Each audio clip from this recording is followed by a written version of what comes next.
continue to surpass the worst case scenario. And as we've shown from the beginning, when it comes to keeping you safe, this government will not hesitate to act. The situation is changing quickly, and we need to respond. Right now, I'm extremely concerned about the new variants, the South African variant, the UK variant spreading in India, and the Brazilian variant that is spreading rampantly in BC right now. And we need the federal government to look at tighter restrictions at our borders to protect us from these deadly variants of concern. And here at home, we have taken decisive action to get the spread in our communities down with a stay-at-home order announced last week. We need some time for the actions we've taken so far to start having the effect we need. And our best defense right now is staying home, limiting mobility, staying the course when it comes to health and science. But the next few weeks will be critical. Right now, we need to do everything possible to get ahead of these variants. And unfortunately, that means looking at our schools. I know this is not what many of you want to hear. Minister Lecce and his team have done an incredible job keeping the schools safe. But until we get the numbers in the community down to where we need them, the problem is not in our schools, it is in our community. And bringing our kids back to a congregate setting in school after a week off in the community is a risk that I won't take. Because we know that the more COVID spreads in our communities, the more likely it is to get into the schools, and that would create massive problems for all of us down the road. My friends, no one wants our kids in school more than I do. That's where they belong. But with COVID spreading like wildfire, with these deadly variants taking hold in Ontario, we simply can't be too cautious right now. We have to be proactive. And when it comes to keeping our kids safe, I will never take unnecessary risk. That's why, based on consultation with Dr. Williams and our health officials last night, today we're taking further action. We're moving school online only after the April break. We will keep a constant eye on the data, on case numbers, hospital capacity, and ICU admissions to determine when we can get kids back in the classrooms. I want nothing more than to be able to open the schools up again as soon as possible. But we all need to work together right now to get the community spread under control. Folks, that's how we get the schools open. Minister Lecce and his team have done an incredible job of getting our online learning system up and running. Thanks to this online learning system, we can ensure our kids keep learning remotely, even with some disruption. And we will ensure we have childcare options in place, because I know this will be very, very hard on many working families. This was not an easy decision, but it was the right decision. Childcare for non-school age children will remain open, but before and after school programs will be closed. We will also provide free emergency child care for school-age children of healthcare and frontline workers. And we're working on a robust child care plan for many workers who cannot work from home. Minister Lecce will provide more information on these measures in a moment. But I want to assure you that we will continue to prioritize the vaccination of education workers who support students with special education needs right across our province, and all education workers in select hotspot areas. Moving students to remote learning will allow more time to deliver these vaccines, and we're making tremendous progress every single day. By the end of today, we will have administered over 3.3 million vaccines. That's 3.3 million vaccines. I continue to ask everyone to get a vaccine as soon as you're eligible to do so. I got mine on Friday. Please, folks, this is how you can help us get kids and teachers back in school as soon as possible.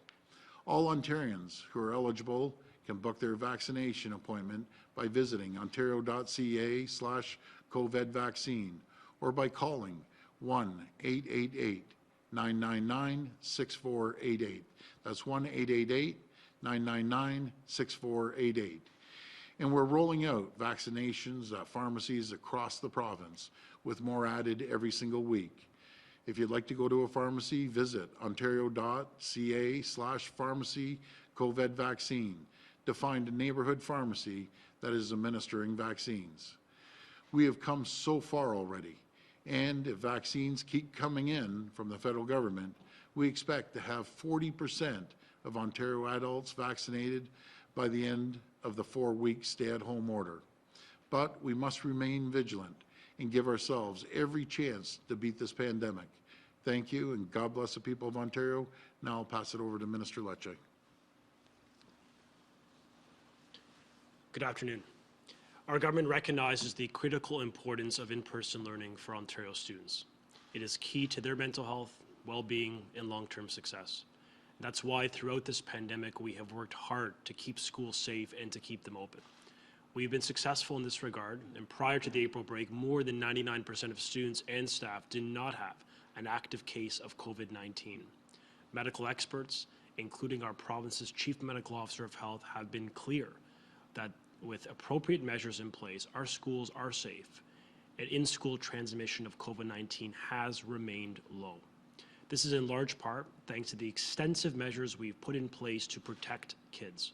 Now, despite these efforts, we recognize the threat posed by rising numbers of COVID-19 cases, increasing hospitalization, and the pressure our healthcare system is experiencing as a result.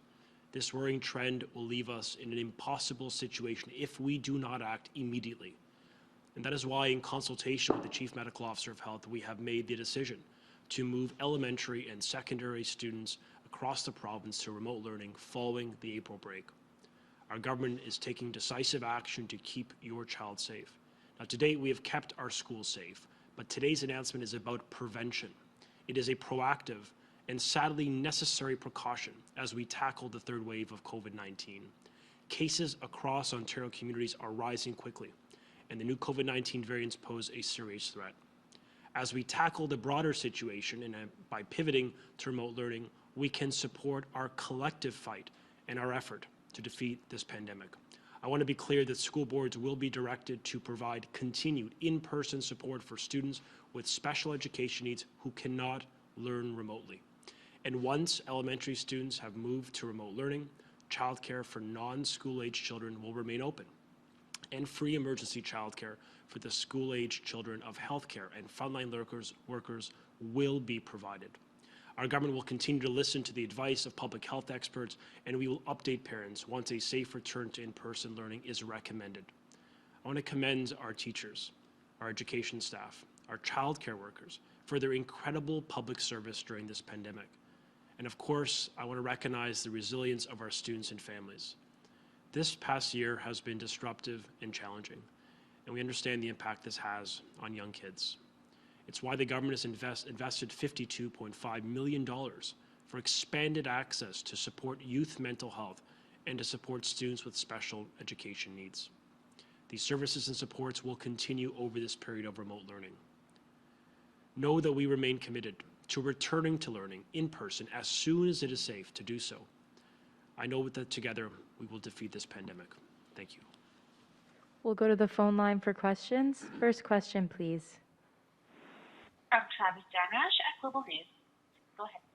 Hi there, Minister and Premier Ford. Thanks for taking my question. I'm scratching my head a bit right now because I guess I'm wondering what dramatically changed between yesterday at 1 p.m. when the Minister said schools would remain open after the April break, and today here we are sitting at 3:13 p.m. To a lot of people in this province, it certainly seems like the left hand has no clue what the right hand is doing, which leads to a lot of confusion, mistrust, and questions about whether or not leadership in this province actually know what they're doing leading us through this pandemic. Well, Travis, before I send it over to Dr. Williams, let me be very clear. You know, this pandemic moves rapidly. These variants move rapidly. when we received information late in the afternoon, we decided to act immediately. And, you know, I wish I could predict where this variant goes every single day. But again, when we find out information and we received it, we have to act. I'm not ready to chance sending kids back to school as we see the peak hasn't even hit. We haven't even hit the peak in this variant. We have a two-part plan. The two-part plan is making sure that, number one, we get the ICUs down by limiting mobility, keeping people at home.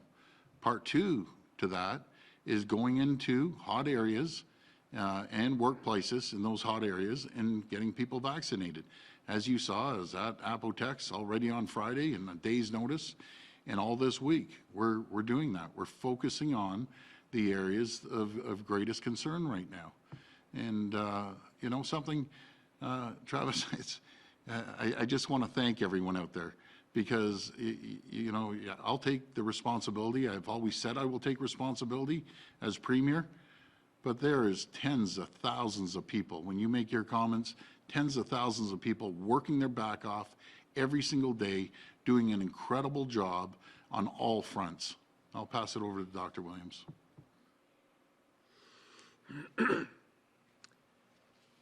So the aspect of change and the rapidity of change we have to monitor very closely. In the past, with the initial COVID, we would look at a 7-day rolling average. The VOCs, the variants of concerns, are moving much quicker that way. We're not waiting for a whole week to see if the overall weekly average changes. That means we have to move much more nimbly as we see the data moving. A few days ago, we had 112 cases per 100,000 in Ontario. Today or yesterday, we have 151 cases per 100,000. That's province-wide. And every health unit, with the exception of 1 or 2, increased cases over yesterday. And so we see this moving rapidly in our communities. We see cases, and we hear of cases that where family members have been tested positive, the other family member doesn't, and become ill and end up in the emergency department very quickly. So this is a new issue, not new in some areas. We're learning more how the B117 is moving, the P1, and we're watching our other provinces, especially those Quebec and to the west of us, are dealing with the same issues as it moves quickly through their highly dense populated communities and other ones throughout the province. So part of the thing is to be ready to move quickly. Instead of waiting for a few more days, we moved on this one, and we made a decision as we saw more and more community cases rising rapidly and impacting our schools, which we have maintained safe up until our break, and we are not expecting the numbers to improve that well over the next few days as we're seeing the impact of the Easter weekend, and we want to understand that before we make any further decisions. So a prolonged closure this time is only but prudent and necessary, even though many of the MOHs back a week ago were saying we will hope to keep open. They changed their mind late on Friday and on Saturday. Follow-up? Okay, I'm still trying to process that answer, but Premier, I just want to zoom out and ask you about some of your comments over the weekend. You declared that Ontario is, quote, doing pretty well right now. Can you explain what you meant by that? Because for most people, when they look around, they see people who've lost their jobs, parents that are at the end of their wits, small business owners and folks that are going bankrupt, and loved ones dying in crowded ICUs and hospitals. So by what metric is Ontario, quote, doing pretty well? Well, I think you know exactly what I meant when I was asked at Apotex how it's going. The vaccinations are going extremely well, and you know that's exactly what I meant. Make no mistake about it. I've been out here almost every single day saying, you know, I'm very, very concerned, extremely concerned. But when I was at Apotex and we're vaccinating 200 people that day with 24 hours notice, yeah, the vaccinations are going extremely well as long as we continue to get the vaccines from the federal government. Okay, that's exactly what I was talking about. Next question. From Chris Glover at CBC News. Please go ahead. Hey there, Premier. Thank you so much for asking or for answering these questions today. I wanted to start with the ICU capacity. It's obviously something that we've talked about a lot over the last couple weeks. But I guess the big question today is, what are you going to do to bolster the ICU capacity in terms specifically talking about bringing in the military perhaps to help, or bringing in critical care staff from other jurisdictions? Even the Registered Nurses Association is suggesting bringing in former ICU nurses who are on retirement leave, for example. Apparently back during the first wave, some 700 ICU nurses were identified as potential reinforcements, but they've not yet been given the call to come back. I'll pass that to the Minister of Health. Well, thank you for the question, Chris. The level of ICUs right now is high as the variants of concern continue to transmit rapidly. But that is why we issued the stay-at-home order and issued the declaration of emergency in the first place. As you know, the hospitals have been instructed to ramp down all surgeries except the ones that are absolutely life and death matters. That's why we have issued the order to transport patients from one location to another, from a hotspot zone to an area that still has capacity, and that the redeployment of staff both from Ontario Health and from the former LHINs. But we're looking at other options as well, because we are also creating net new critical care capacity spaces. We expect to have 350 net new spaces by the end of this week. And so right now we're looking at a number of alternatives to expand the student learner example, for student nurses when they're in their last year of nursing, in addition to the work that they need to do for their qualifications.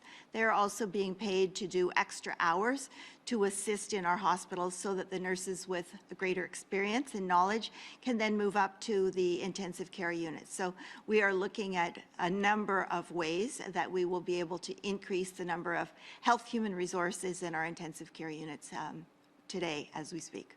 Follow-up? Okay, great. Thanks for that. I also just want to pick up on something that I believe I heard the Premier say right off the top of the press conference today, which was that 40% of adults will be vaccinated in Ontario by the end of the stay-at-home order.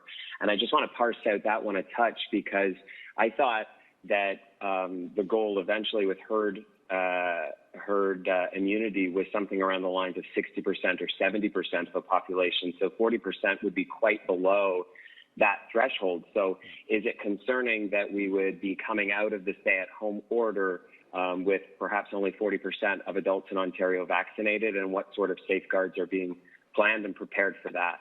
Yeah, good question. But by no means would 40% be herd immunity.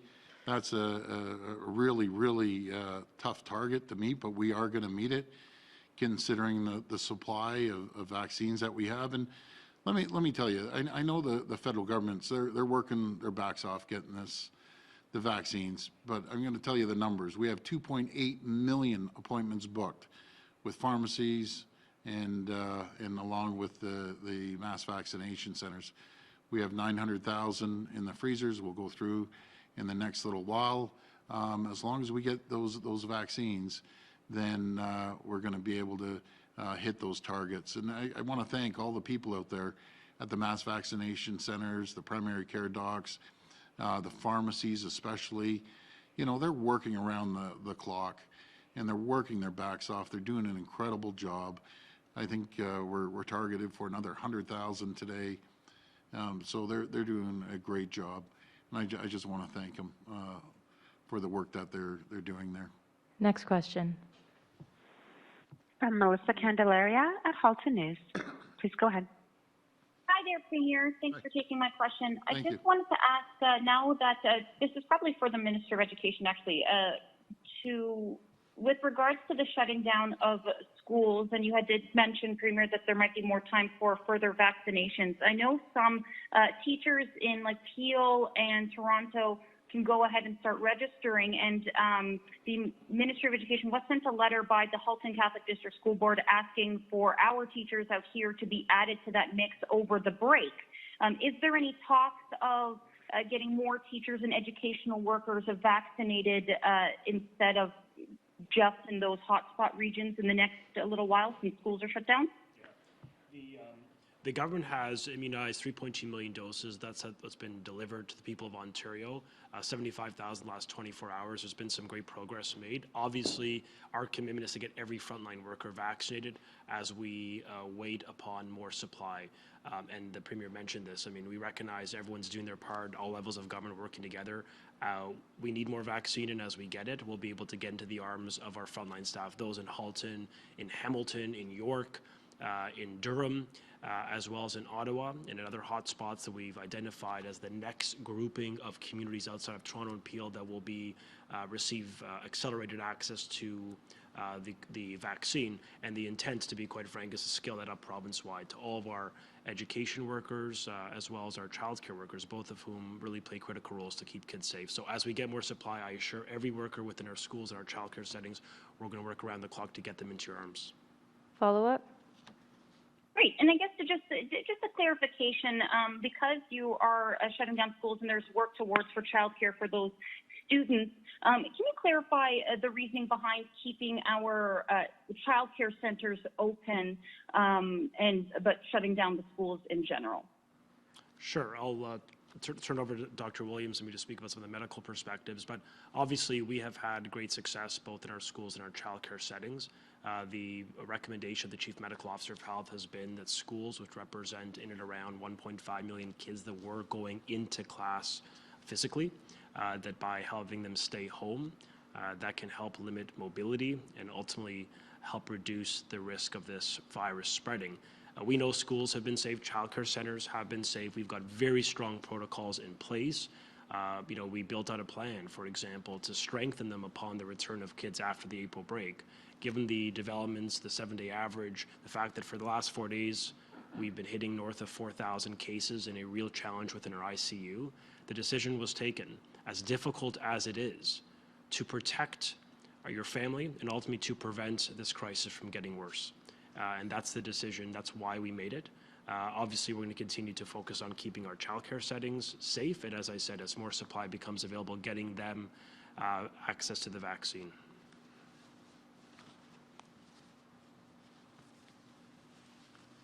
And further to Minister Lecce's comment, one of the things that's critical at this time, as Minister Elliott had alluded to, is that in this pressure on our healthcare system, we have to keep all our healthcare workers and our essential workers on the job.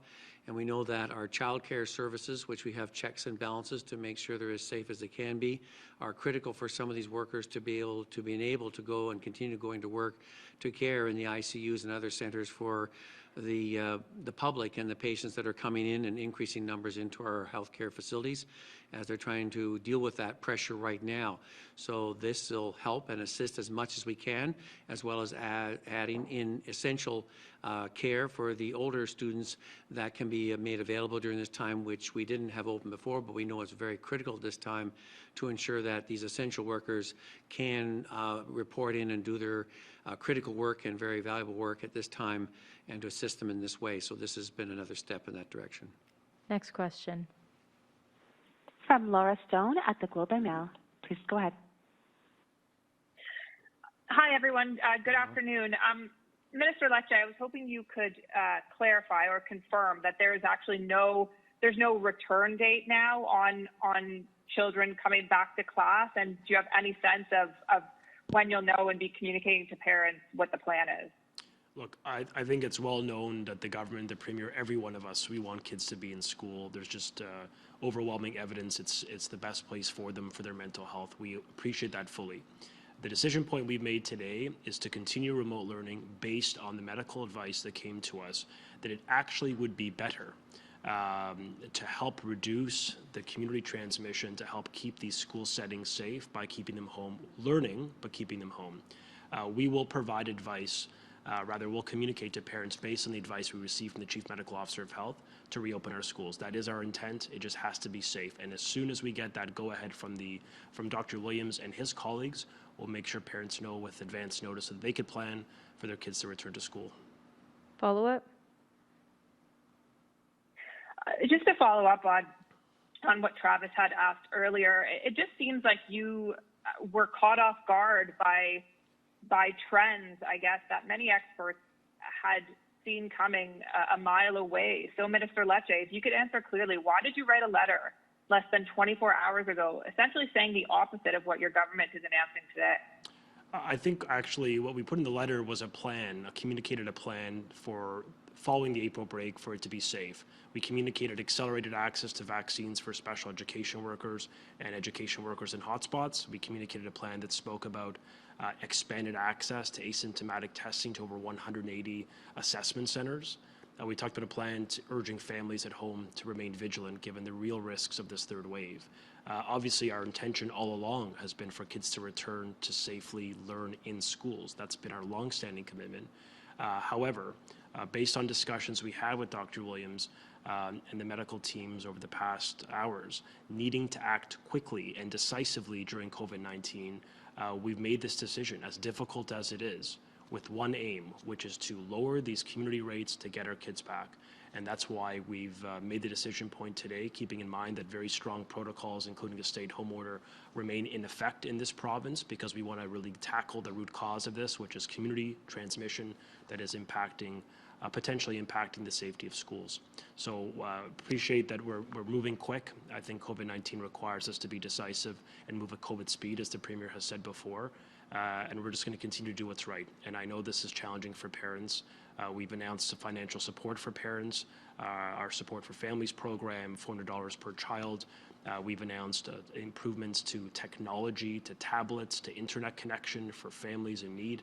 And we've expanded our online learning program precisely for these tough, regrettable circumstances where we have to make this pivot. And so our province is better off for those investments. And we're going to continue to follow the advice that the Chief Medical Officer felt to keep families safe and keep these community cases down. Last question. From Rob Ferguson at the Toronto Star. Please go ahead. Hi, Premier. Just to get back at some of the stuff that Laura and Travis were asking earlier, it was just a few weeks ago that you increased indoor dining in areas not in lockdown, in indoor dining capacity, and a week after said that today would be the first day in Toronto and Mississauga and other lockdown areas that people could get haircuts, and yet here we are. So I would like an explanation, and I think a lot of people would like this explanation on what happened. People were, a lot of health experts, doctors were saying that those moves were bad moves, and yet you persisted, and here we are. So what went wrong, and have you learned a lesson from that? Well, again, when you say what went wrong, I don't look at it that way. I'm sorry, Rob. Let's go back. It was just over a week ago, we were at 3,000 cases. I had, and I never make a decision myself, ever. I'll take the responsibility, but let's start off with the Chief Medical Officer and his advice moving forward of Ontario. We had the Chief Medical Officer, Dr. Davila of Toronto, saying move forward. We had the Chief Medical Officer, Dr. Lowe of Peel, saying move forward. We had the Chief Medical Officer of York. So those are the regions. Then I had Mayor Tory agreeing with in-depth conversations, Mayor Bonnie Crombie agreeing, Mayor Thompson from Caledon, Mayor Patrick Brown, all the mayors in York wanted to open up because the numbers that we saw, they were staying flat. But it goes back to how quickly this variant changes. And we've never hesitated, ever hesitated, to move quickly and rapidly and decisively, which we did. So and keep in mind too, in saying what you were just saying, don't forget the vast majority of the Greater Toronto Area was still in gray lockdown. So it wasn't like there was a big, huge shift by any means. So that's the answer, very simply. But when we see the variant move, we moved with it, as we have right from the beginning. Again, we go back to our two-part plan.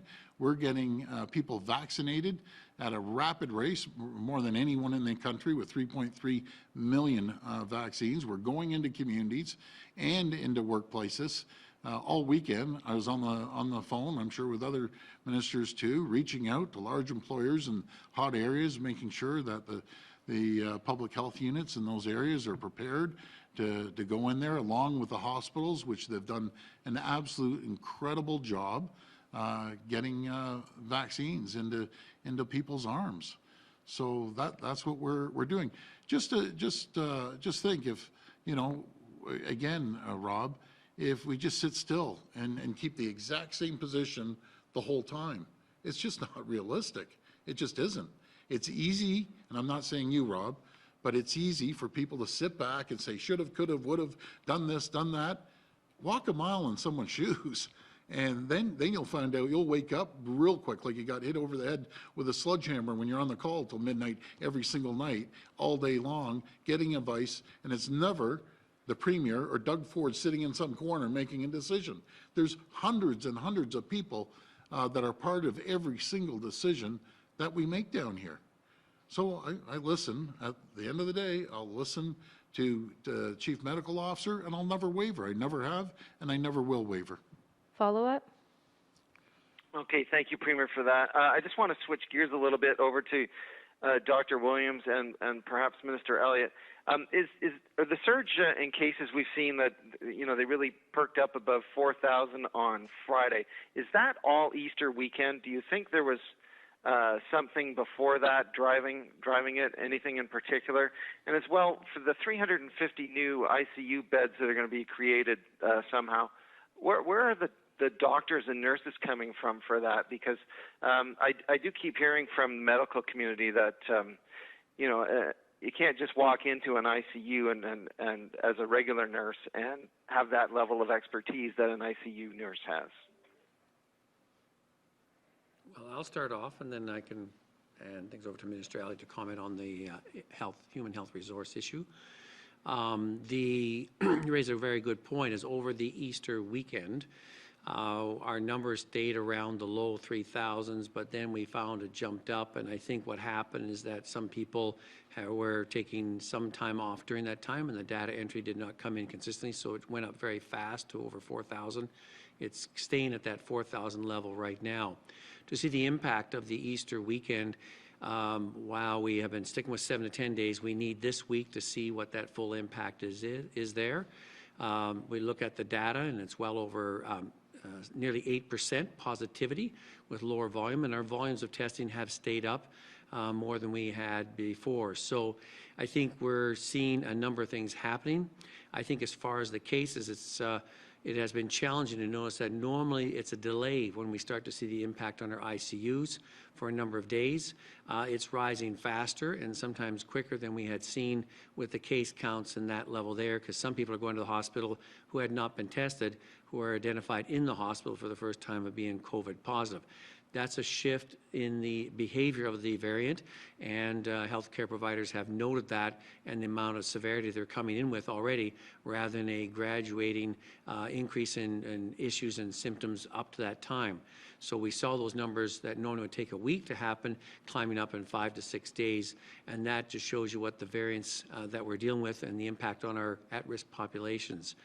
As far as the human health resource issues in there, I know I'll leave that to Mr. Elliott may want to comment on that, as in the whole sector has been planning and working hard at this over the last 2 or 3 weeks to try and anticipate, and maybe some comments that Mr. Elliott would like to make on that behalf.